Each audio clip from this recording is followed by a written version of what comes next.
Liverpool versus Benfica 3-3. We drew the match at Anfield, but we made it to the semi-final yet again. Really held our nerves during the last about 10 minutes or so, and it was deserving. So we knew, they will give up a fight, and the only thing was how our midfield react to it. They really did, cover everything up for the first 60 odd minutes, but Benfica did score an equalizer early on. It was 1-1, and later they got a couple of more goals, which was like quite surprising, to be really honest with you. And then of course they also got 2 goals chalked off. We got 1 goal chalked off, but we were like kind of very. Mane was like really blatantly offside, to be honest. So I guess that's okay. But it was kind of reminding me of the same game that we had against Roma. So even against Roma, we didn't win at Anfield, but thankfully we did not lose here. We already lost against Inter at Anfield. Didn't want to have another record, to be really honest. So thankfully that didn't go for. But yes, there were a lot of lessons that we need to learn from this particular game. The lineup, obviously, as we discussed in the previous live, was quite surprising. However, one thing that also struck me was that once we played Henderson and Milner, which obviously we won't play anytime further down the line in the remaining fixtures. But once we did that, there was no one who came off the bench to stabilize the midfield, to stabilize the pace of the game, because both Henderson and Milner were substituted, right? So Origi came on and he tried his best. We created some chances as well. Even Benfica got again, I think in the very last minute they got the goal chalked off again. So unfortunately, for them that they could not go beyond this. But kudos to them. I think this is the beauty of Champions League, right? That you have teams like Ajax, Atlanta, and now you have Benfica and Villarreal, coming up. So that's Champions League for you. The most deserving team and the team with the best 11 on the pitch kind of wins it. And talking about the winning 11, I think Bobby Firmino was the superstar of the show. He could have scored another goal. He could have done a lot more, but to be very honest, I think absolutely he had a cracker of a game. The reason I say a lot more because I would have absolutely loved to see him score a hat trick today, but that just didn't happen. But that's perfectly fine. I did get very frustrated, to be really honest, because I think there was an open chance when the keeper was up. Bobby could have scored instead of passing it to Luis Diaz. I really thought that that was a chance Bobby could have taken, and that again kind of brings us to the same conversation which we had previously quite a lot of times about Bobby and his confidence about scoring. He seems to be passing the ball out a lot in front of even in front of goals. So again, just like he did it, along with the Minamino, if I remember, just in front of the post he was, and the keeper next to him, one-on-one situation, he passed on the ball to Minamino and he scored. So that's a typical Bobby for you. That's why we love him, right? So kudos, really happy for Bobby Firmino. It's always lovely to see him smiling, to see him celebrate. He celebrates every single one's goal, so definitely his goal means even more special for us. When coming out to rating, I think Alisson had an equal decent game, to be honest. I don't think he had. I saw a few misplaced passes, when he was rolling the ball off. Even there were a couple of misplaced passes. One situations he got lucky against the offside position, and people were able to. Benfica were able to score the goal off it. So I think about 7, I guess. That's for Alisson. Joe Gomez, I think, did okay. Joe Matip did okay. Joe Gomez did okay along with Konate. So I think Konate was absolutely, he got the goal. So definitely he eight and a half, I guess, for Konate. Joe Gomez around 7.5. Obviously, this is a defense that we're talking about that is not quite familiar with the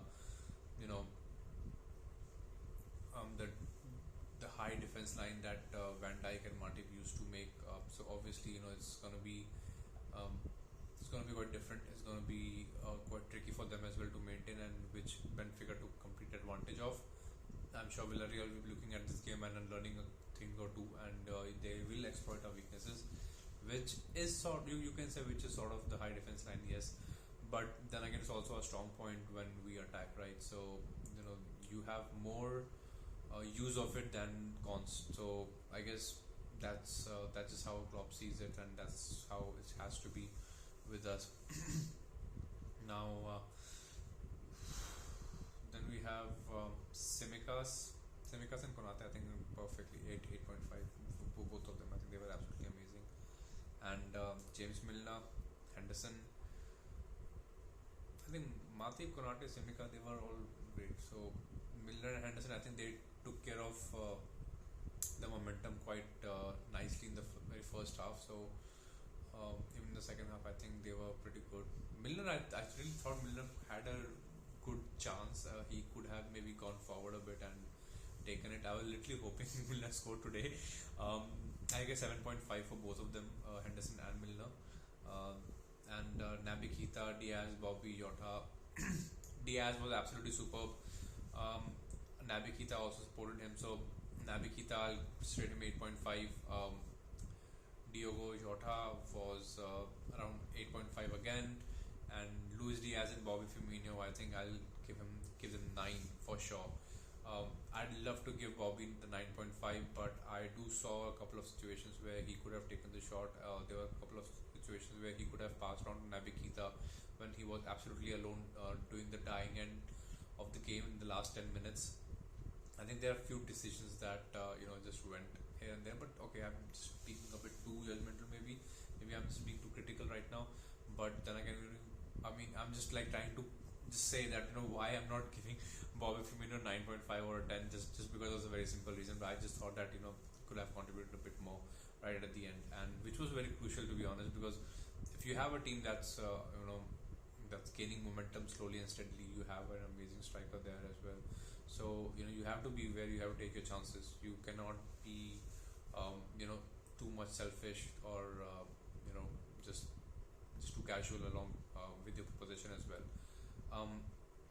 So Mo Salah came in, Sadio Mane, Origi, Thiago, Fabinho. I think they were okay. I was quite surprised to see Thiago. I thought he'll be given a complete rest.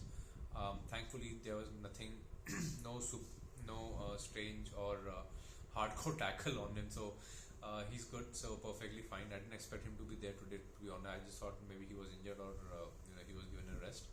And Mo Salah came in, had a really close chance, passed on to Sadio Mane. He was offside, and he also created another chance.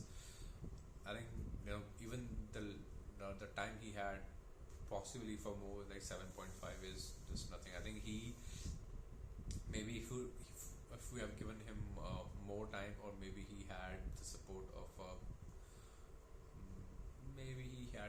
Bobby Firmino as well in there, he could have scored a goal for sure. The chance he had went upwards. Was very very close to the bar, to be honest. So one goal for Mo Salah, it can really change his confidence level, and that's what we're waiting for. We need that one goal. That guy needs that one goal, and it has to not just penalty, and it has to be maybe it can even be from a dead ball situation, maybe a free kick as well. I don't mind that. Whatever it takes, apart from penalty, I think if Mo Salah scores a goal, it will do him a lot of it will do his confidence a lot of good.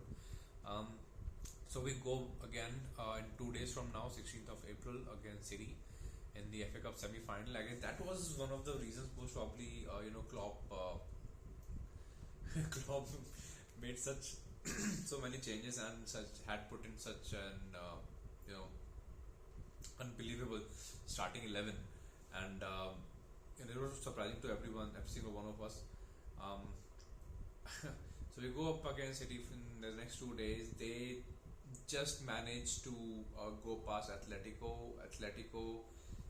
I think the last 20-30 seconds they had a really good chance. I'm not sure if that was a good enough penalty shout or whatever it was, but Atletico just missed it altogether. They screwed up in the very first game. I think I haven't seen the game yet. Obviously I'll be watching a Liverpool game, but I think it was just last 2 or 3 minutes that I saw the additional time when our game was over. So Atletico obviously didn't make it, but really thought that that could have been an opportunity for them to level the score. But it seemed that they were 10 men down, so I don't think it would have mattered if they went into extra time. I didn't see them. They may be able to hold on for sure. I mean, and they know that it just ended up 0-0, right? So nil-nil, of course. So so I just um, I don't know. I just cannot believe that. I cannot believe that Atletico did not and approach the first leg the way they should have, because having faced them in the group stage, they were quite open to attack as well at times. So we thought that maybe they have changed, maybe they wanted to do something different as well. I think the approach to the first leg kind of cost them a lot, and they have only to themselves to blame. That's for sure. But okay, I think it was the last moments were really nice. I really felt that Simeone's touch, just just praising his fans and just supporting them and thanking them for the support. I think that was a really good gesture. So kudos for making it to quarterfinals. Atletico Madrid, City go against Real Madrid. We go against Villarreal. Both are tough games. Villarreal literally beat the shit out of Bayern Munich. To be really honest with you, it wasn't. I mean, anyone who has watched the game, they thrashed Bayern Munich. They dominated Bayern Munich in both the legs. Let me be very honest here. They could have scored 4 goals in the first leg of Villarreal. It's not going to be easy. Anyone who thinks that we are in the finals or something, I'm sorry. You have to defeat Villarreal and you have to play a proper game. The kind of screw ups we had in this particular game is not going to be enough. We need to regroup. We need to be better. We need to work on our mistakes. FA Cup semi-finals up next in 2 days. Then we have another game on the 20th. This is not going to be an easy run for sure, but we have to pick up, because Villarreal, they are not the team who's going to stand back. They're going to press us hard. There is going to be a look. If you think that Manchester City versus Liverpool is going to be a tough game and it's going to be a high intensity game, then so will Villarreal versus Liverpool. So that's how difficult they can be, and that's how serious I am about Villarreal. And that's just it. I just hope we make it to the final. We win the Champions League. We whatever we can win the Premier League as well. Well, good. Maybe the FA Cup. We already won the Carabao Cup. So I think it's all good. It looks good. It feels good. Yes, we are a lot of we have a lot of positivity with us after a really long time. And by a really long time, I mean it's not that we haven't participated in cup competitions for quite some long time. We haven't taken them very, very seriously. And let's be honest, we know the obvious reasons why we haven't done so. But this time around, it kind of this time around we have not only survived some really ridiculous injuries, decisions, and whatnot. Things that have always kept us out of these competitions. The fixture congestion always going to be there. There's no solution to fixture congestion. There's nothing I can tell you that that can make you feel better about it. I mean, the example is just right in front of you, right? I mean, we just finished a high intensity game on the 10th of April. Now it's 14th, and we have just completed UCL second leg. Then on 16th we go back to play. Then 20th again. So like 2-3 days of rest for first team players in Europe. You're talking about, it's absolutely ridiculous. They plan to change the rules again, and God knows how the UCL is going to be for the next season. So, see, I'm happy that we are there in FA Cup. It's been quite a long time for us as well to have taken, like I said earlier, to have taken these competitions seriously. But we are able to do it because now we have the squad. Thankfully, we don't have the injuries that we had last year or we used to have before as well. With a couple of players frequently getting injured and missing the lineup. I mean, look, we literally substituted Mo Salah, Fabinho, Thiago, and Sadio Mane today. 4 players. These are the players who used to play 90 minutes. Let's just keep Thiago aside. These are 3 players who used to play 90 minutes for us. And in case if we substituted them, on came in Divock Origi, and on came Daniel Sturridge at times on the 80th, 89th minute. Then sometimes we had Shaqiri coming on the 89th minute. Those were quality players for sure, but they were not utilized, the way we would have wanted them to, the way Klopp would have seen them to. So I'm extremely happy to see that we have squad depth now, that we can gamble in a UCL night, second leg, with a lineup and come out with a result. So feeling really proud. Hope we don't have to do it against Villarreal. I don't want to. I really don't want to. So kudos. We'll see you in the next video, and thank you so much guys for your patience. Thank you so much for watching the video.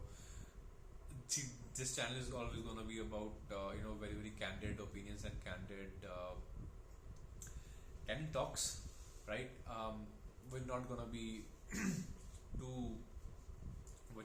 too lame or all about being a professional host, something like that. So we are going to talk our heart out, whatever we feel about whoever we feel. So hope you like it. It's again completely candid talks with you guys. Hope you like the match review, and we'll see you in the next one, and hopefully with a trophy.